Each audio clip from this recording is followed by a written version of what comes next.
A movie mogul stepped off a yacht owned by one of the most powerful men in America and was gone within a day, and to this century later, nobody fully agrees on what actually happened aboard that boat.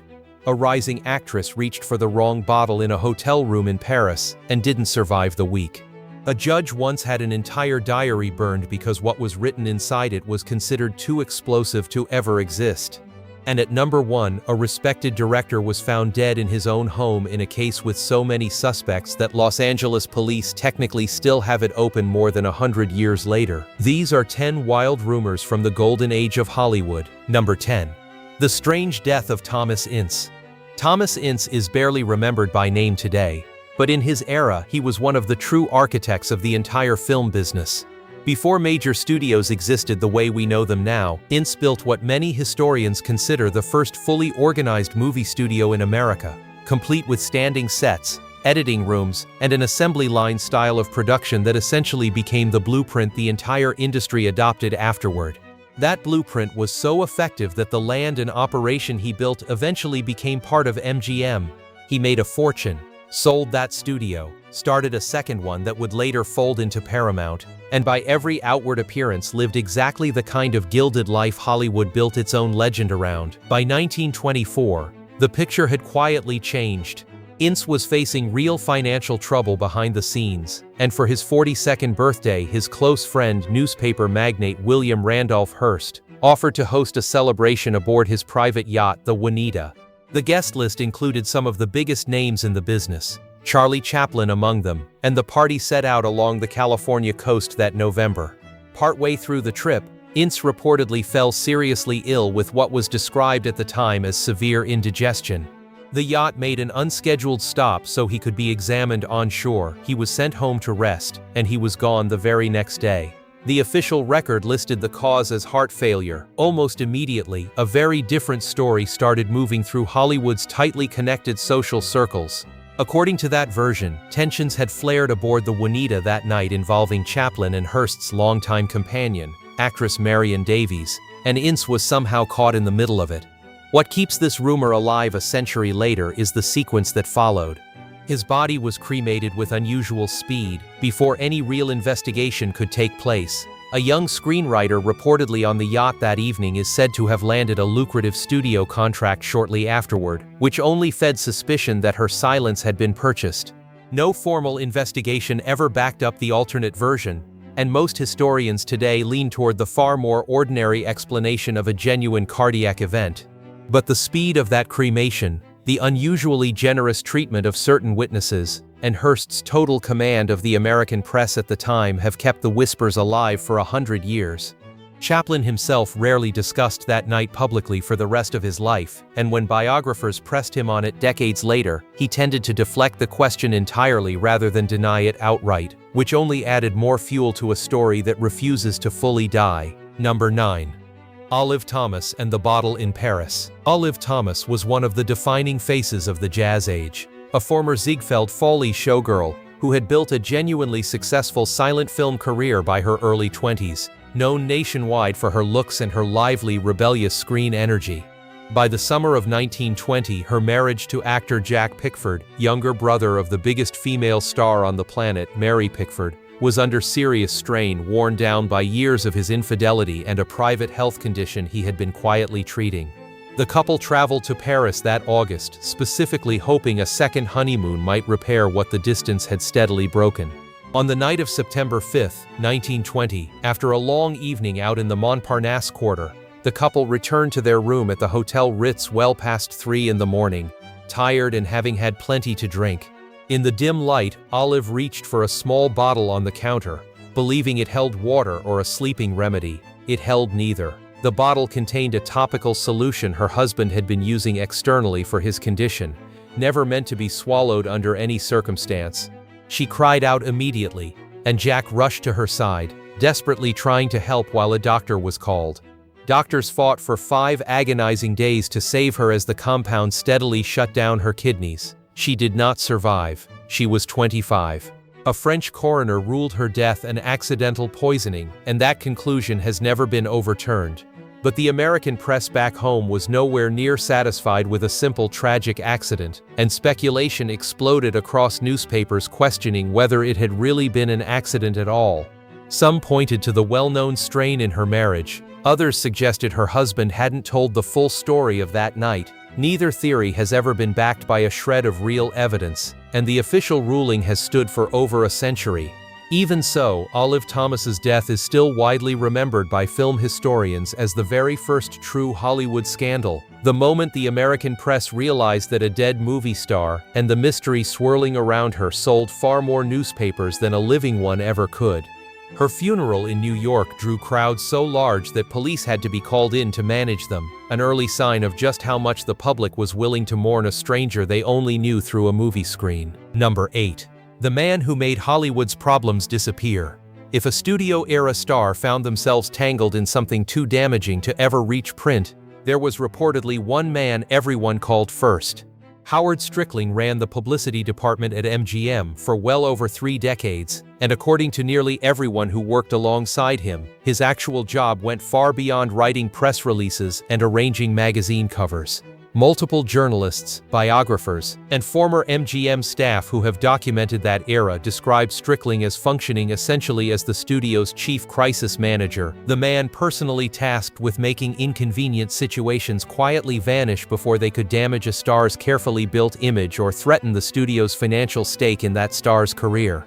Among the more unsettling rumors attached to Strickling's name for decades is his alleged role in privately arranging discreet medical procedures for young actresses who found themselves pregnant outside marriage, a situation the studio considered an existential threat to a star's wholesome image and, by extension, to its own bottom line. Several biographies covering MGM's golden years claim Strickling worked closely with one particular physician to manage these situations with total discretion, and that in more than a few documented cases, the actresses involved were reportedly given very little genuine say in the matter. Names connected to these rumors over the decades have included some of the very biggest stars the studio system ever produced. None of it has ever been formally confirmed through legal paperwork, largely because the entire arrangement, assuming it existed as described, was specifically built to leave nothing behind on paper. What remains beyond dispute is that the studio system of that era held an extraordinary, at times genuinely unsettling level of control over the private lives of the very people who made it wealthy. Strickling himself almost never gave interviews about his own role in the studio, and when he finally did speak publicly late in life, he described his job simply as protecting people, never elaborating on exactly what that protection actually involved behind closed doors. Number 7. What MGM really did to Judy Garland. Judy Garland is remembered today as one of the greatest talents in the history of American entertainment. But the story of how MGM treated her on her way up is one of the more disturbing accounts to come out of the entire studio era. And unlike much of this list, most of it isn't rumor at all. It's simply documented history. MGM chief Louis B. Mayer discovered Garland's voice when she was just 13, performing on the vaudeville circuit, and was reportedly so struck by her talent that he barely noticed how she looked. That indifference toward her appearance curdled into something far more damaging as she grew a little older.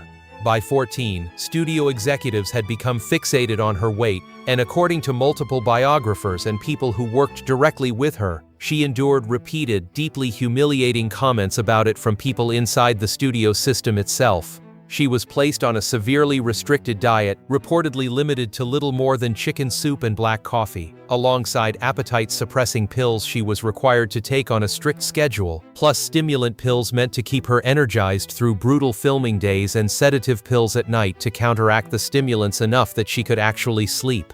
Some accounts describe studio staff serving her full meals and then clearing the plate before she had finished, something several biographers researching the era have described as deliberate psychological control dressed up as simple weight management. The long-term toll that treatment took on Garland's physical and emotional health has been documented extensively for decades, and it followed her for the rest of both her life and her career. Unlike some of the more speculative stories on this list, what happened to Judy Garland as a teenager at MGM isn't whispered gossip anymore. It's established Hollywood history, the kind the studio system spent decades trying to keep entirely out of public view. Garland herself spoke about it decades later with striking candor, recalling how she and other young performers were essentially told that pills were simply part of the job, a normal tool for getting through an impossible schedule, rather than anything to question. If you're enjoying these stories, go ahead and subscribe to Old Tapes. We dig into the real history behind the Golden Age every single week. Number 6. The party that ended Fatty Arbuckle's career.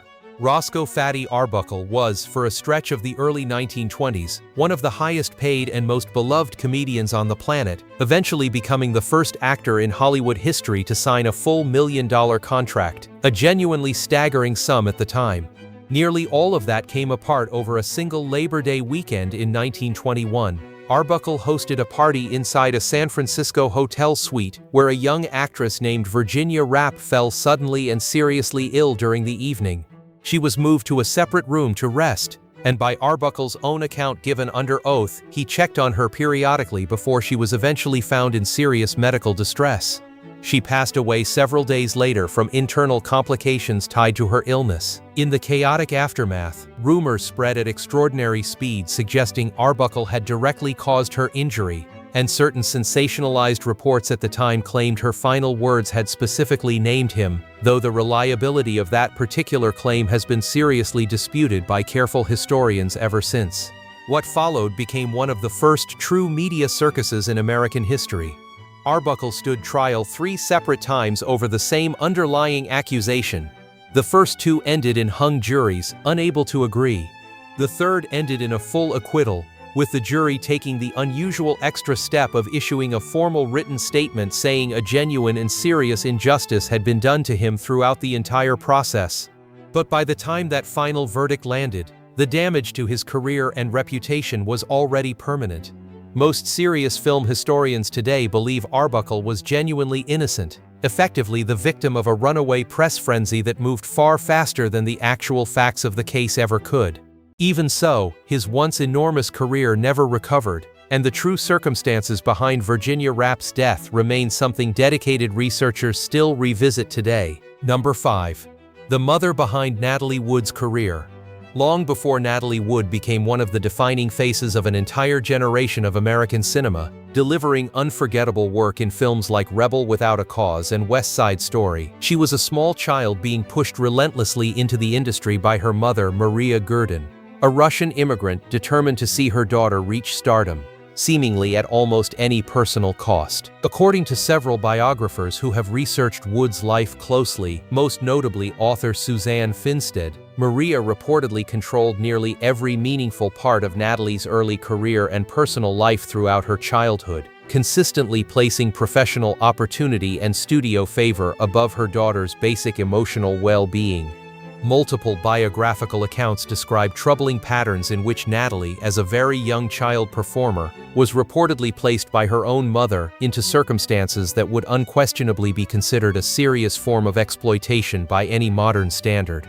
These claims are genuinely difficult to verify with full certainty, since Wood herself only ever spoke about them in scattered fragments across various interviews throughout her adult life. But several people who were personally close to her have corroborated pieces of this broader pattern in interviews conducted after her passing.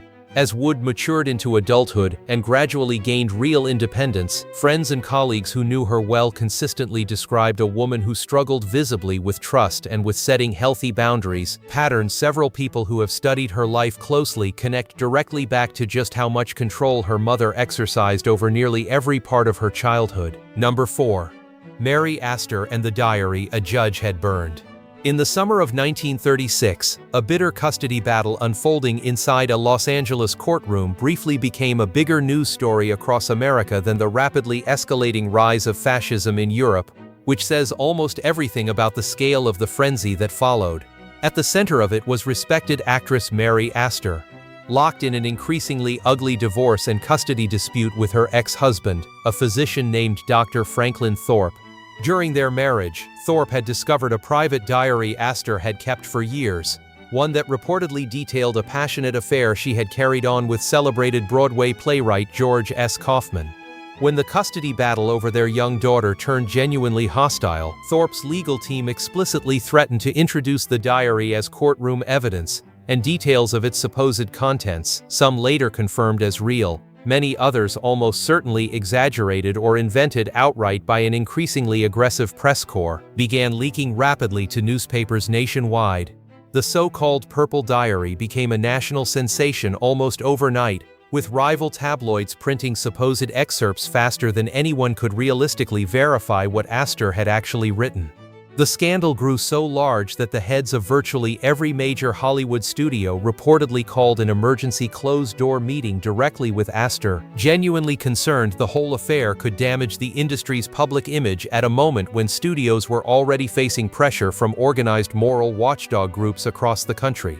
In the end, the presiding judge formally ordered the actual diary sealed from evidence and, with Astor's permission, ultimately destroyed by fire, meaning nobody today can say with real certainty what it actually contained versus what an opportunistic press simply made up to sell papers. Remarkably, rather than ending her career the way most people assumed it would, the scandal seemed to boost Mary Astor's public profile. Just 5 years later, she delivered one of the most celebrated performances of her entire career, starring in The Maltese Falcon, proof that inside Hollywood, notoriety and genuine professional success have never been mutually exclusive. Number 3. The rumor storm that followed Clara Bow. Clara Bow was the single defining sex symbol of the entire 1920s, widely known as the original silver screen it girl, a performer whose magnetic screen presence made her one of the most recognizable women anywhere in the world at the height of her fame. And almost none of that extraordinary fame ultimately protected her from what happened after her personal secretary, a woman named Daisy DeVoe, was let go from her position and walked out with a large collection of Bow's private files and personal papers. What followed was a genuinely bitter legal battle after DeVoe allegedly tried to use those stolen files as leverage against her former employer. Bow chose to fight the matter out in open court rather than quietly pay to make the problem disappear, a decision that backfired in a way she almost certainly never expected.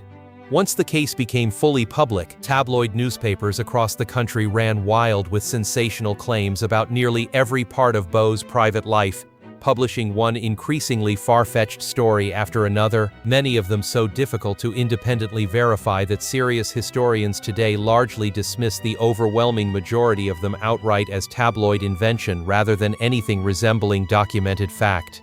The stress of the ordeal reportedly contributed to a severe breakdown that led Bow to check into a sanatorium for a period, and she stepped away from film entirely just a few years later, retiring to a ranch in Nevada with her husband, actor Rex Bell, largely out of public view for the rest of her life. The truly lasting damage from the entire episode was never really about what had actually been true. It was fundamentally about what a hungry public was willing to believe once a sufficiently sensational story started spreading through the press, a pattern that would go on to repeat itself with countless other public figures across the following century. Number 2. Errol Flynn's documented reputation problem. Errol Flynn built his entire wildly successful public image around dashing, swashbuckling charm, delivering iconic performances as legendary heroic figures like Robin Hood and Captain Blood throughout the late 1930s and early 1940s. Off-screen, his personal reputation carried a far more serious and far more thoroughly documented shadow that followed him for the rest of his life. In 1942, Flynn faced serious formal criminal charges involving 2 teenage girls, a case that went to full trial the following year and drew intense, sustained national coverage throughout. Flynn was ultimately acquitted on every count in 1943, and that verdict has been actively debated by historians and biographers ever since, with some pointing to genuine weaknesses in the original prosecution's case, while others have noted the well-documented advantages a famous and extremely wealthy defendant typically held inside an American courtroom during that era. Years later, during the final stretch of his life, Flynn, by then already in his late 40s, began a relationship with a girl who was just 15 years old when the two of them first met. That relationship is separately documented across multiple published biographies covering his life in detail, and it has been widely and consistently criticized by essentially every historian and biographer who has examined it, given the substantial and deeply troubling age gap involved. What remains beyond real dispute today is that both of these chapters raised extremely serious ethical and legal questions at the time they occurred, and both continue to raise those same questions in any honest, complete retelling of Errol Flynn's life and legacy. Number 1. The director whose death was never solved. On the cold morning of February 2, 1922, the personal valet of respected film director William Desmond Taylor arrived at his employer's Los Angeles home for what should have been an entirely ordinary start to the day and instead made a genuinely grim discovery.